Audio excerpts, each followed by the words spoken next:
Good morning. How you doing? Very precarious what I'm doing here at the camera. I am.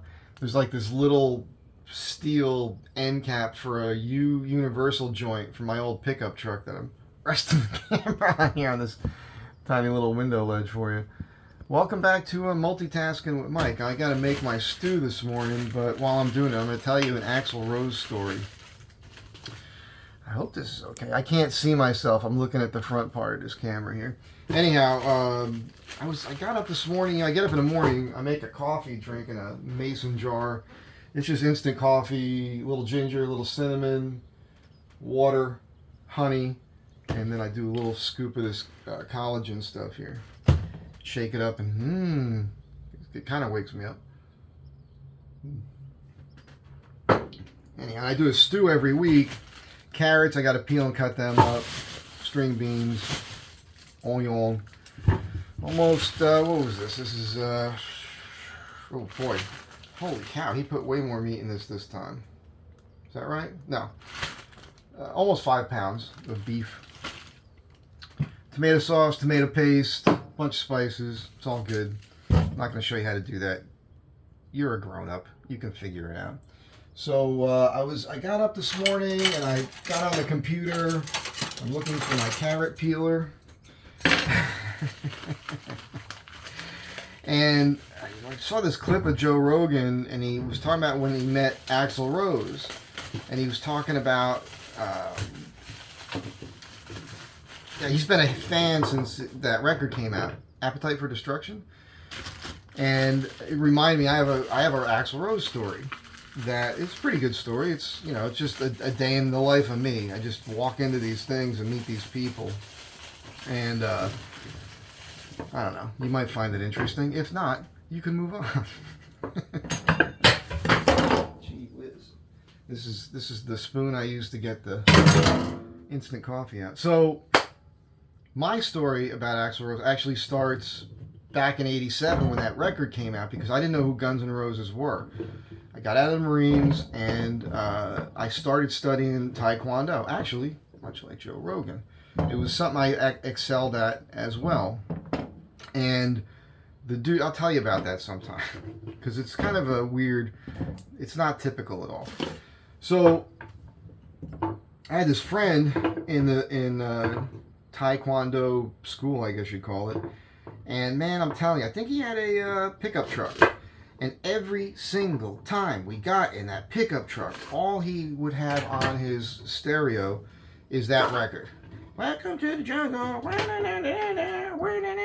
And honestly, as crazy as it sounds, I didn't actually like it. But the only reason I didn't like it was because it was over the top, man. It was every single time. I need diversity in my music. I play a mix on my iPod. I cut 3 carrots at a time, by the way. I stack them kind of like the fat end, skinny end, fat end, and I can cut them all at the same time. It's a little technique I came up with here, make things go a little faster. So that's what it was. I was just kind of burnt out on it, every single time. But he was cool, and I got some pictures of him. Maybe I'll if they're on Facebook, maybe I'll put them in a clip here somehow at the end. You could see us, on mountain bikes with firearms out in the Pine Barrens, shirtless young guys shooting guns. Anyhow, that's how it starts with Axl Rose. And then later I got into, I became a DJ at this local nightclub. And so obviously I had to play Guns N' Roses every single night. And that's all fine. Fast forward to, I come out here to LA, and I end up, I need money. There's a lady that worked here. We were friends for years. We don't talk anymore because she had this fella who's also a great guy. But when the whole Trump thing came up, he was just addicted to CNN, and it ruined the relationship. We couldn't talk to him anymore. And she was a moderate, but she loves him, so she got to stand by her man and all that, which is a shame. But anyhow, she had this, she worked for this catering company, bread and butter catering company, big deal.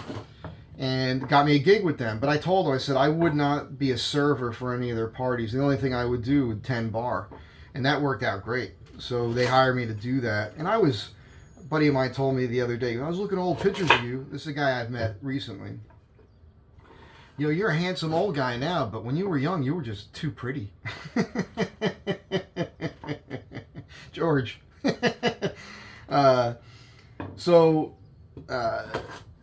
That was the thing. So the guys who own the catering company are two gay guys, you know, so they liked my whole look and hired me for these parties.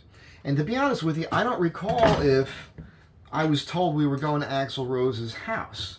But the setup is this. We drive up, and actually I got a ride there, which is kind of important for the end of the story.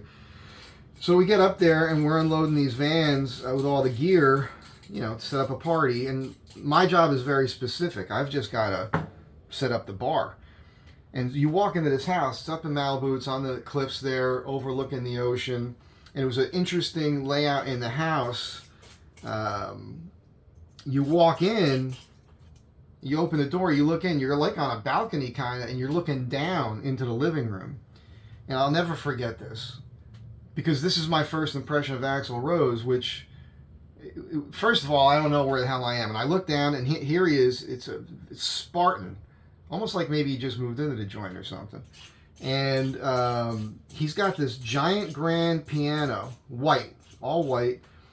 And the seat for the piano is an entire motorcycle. It just doesn't have the handlebars or the front clip, you know, the front forks or the wheel or anything. It's the gas tank, the entire engine, the rear wheel, fender, saddle.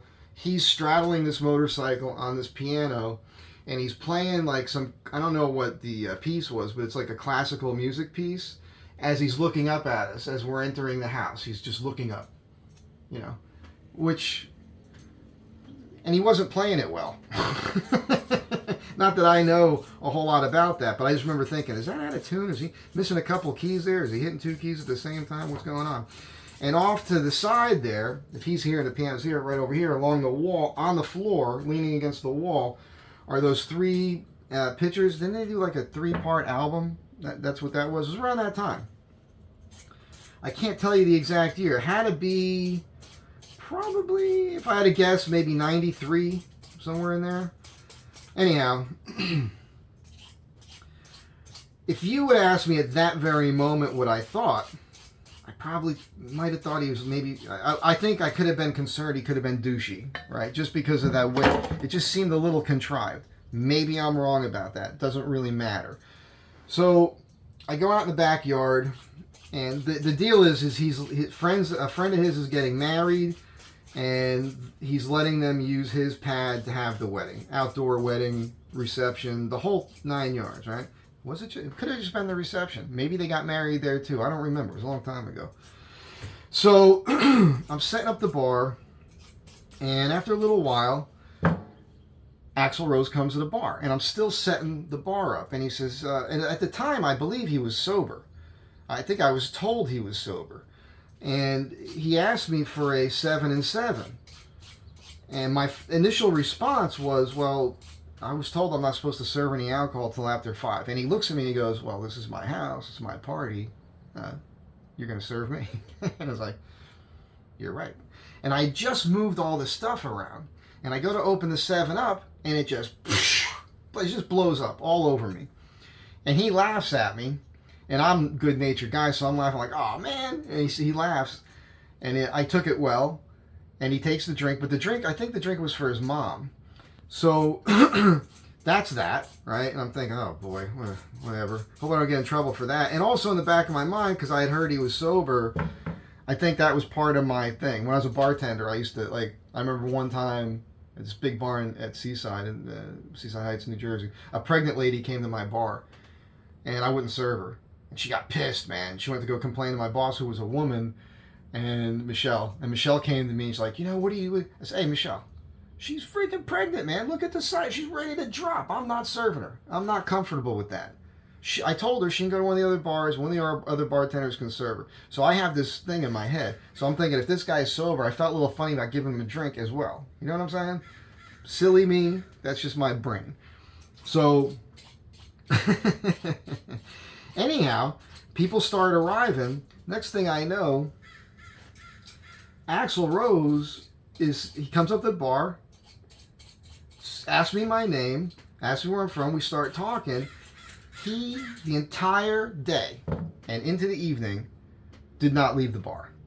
He sat there all hours and hours and hours, me and Axl Rose talking. I'm having a good time. I'm serving drinks. I can't tell you what we talked about, to be honest with you, because I don't remember. It's a long time ago.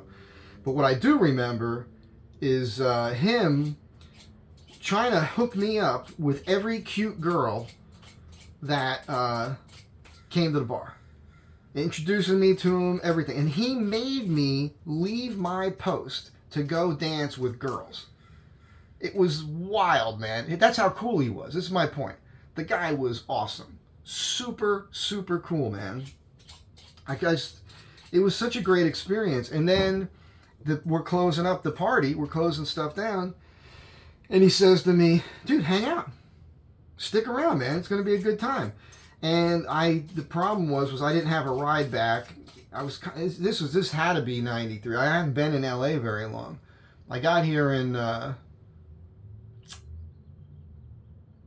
end of September 1992. I moved into this apartment in February of 1993. Spent over 30 years in this apartment. And that party was probably that spring. So I hadn't been in LA a year yet. I didn't know enough people or anything. I was like, dude, I'd love to stick around, but I can't. I got to get home, and I just didn't think quick enough.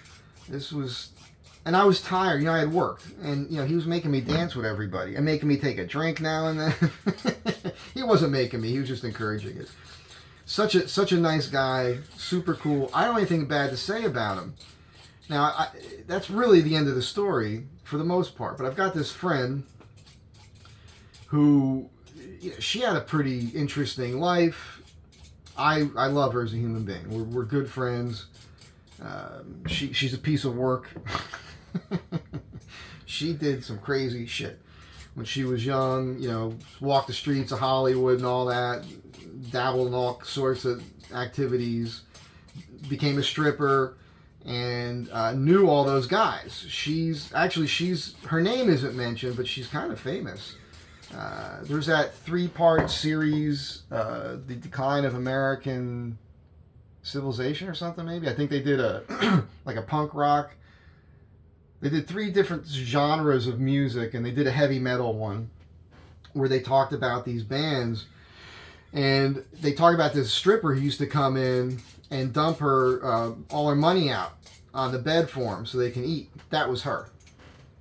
And the flyers for these guys, a lot of times you see this great ass, on the flyer with, going to be at the Whiskey A Go Go or the Troubadour or whatever it was, and the dates.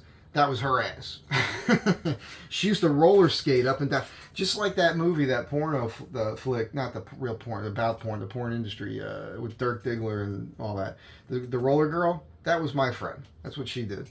And then she ended up running this strip joint here in LA, pretty famous, called Jumbo's Clown Room. You might have heard of it.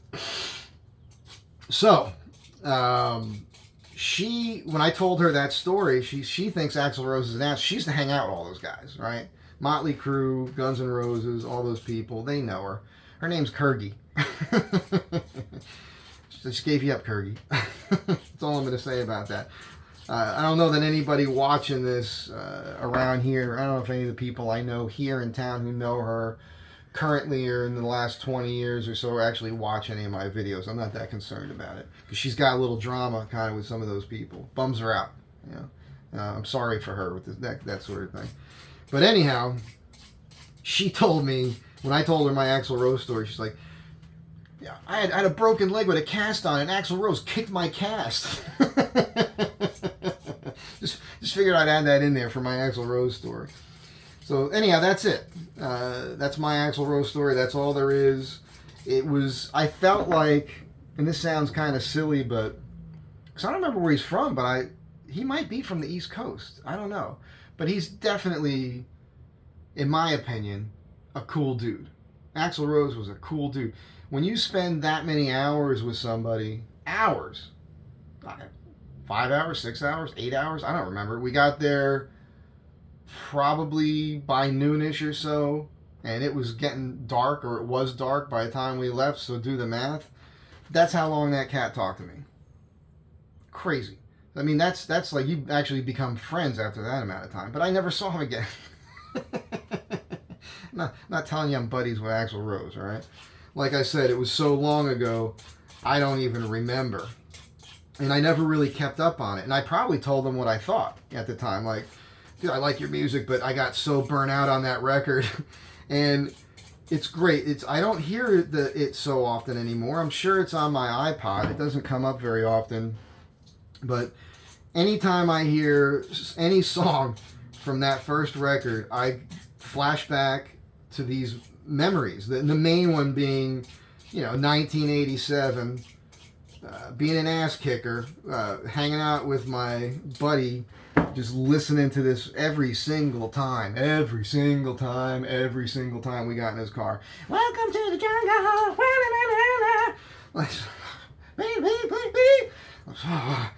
Every single time, and it was so new to me. It was it's crazy. I can't tell you what my favorite music was back then. I mean, it was rock and roll for sure, but it just, that was a little much. It was it's crazy, man, because so much of that stuff at the time was a little, for me it was kind of heavy, like ugh.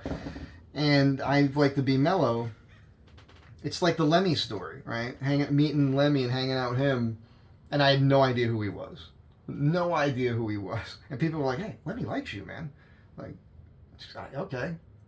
After a while, I got used to hearing the name Lemmy, but finally somebody had explained to me there's this fucking band Motorhead. I never listened to Motorhead. I wasn't a heavy metal guy. Matter of fact, I had to play this stuff. Now, Motorhead I don't remember playing. But I remember playing, Guns N' Roses, and I probably told him that. Dude, when I was a DJ, I had to play you every night. And I DJ, so I started working the door at a club called JJ Rockers in Seaside Heights, New Jersey. A couple weeks after it opened, the whole security staff quit, and my buddy came over. I'll get an in-depth story on that sometime, because that's a pretty good story. There's multiple stories about working there, some of which I don't know if I would want to share them here. Yeah, I can't get into that aspect of it. But the music, Motley Crue, Poison, that sort of thing. So then all these years later, when I ended up becoming friends with Ricky Rocket from Poison, Ricky and I were pretty tight for 5 solid years, man. And ride motorcycles together and everything. But the first time I met him, I told him, I was like, dude, I wasn't into you guys with the hair and the makeup, and just seemed like, what the fuck? And he goes, well, that hair and makeup made me a millionaire multiple times over. And I looked at him and said, well, you got me there. Ricky initially, I think, he called me on the phone. Did he call me?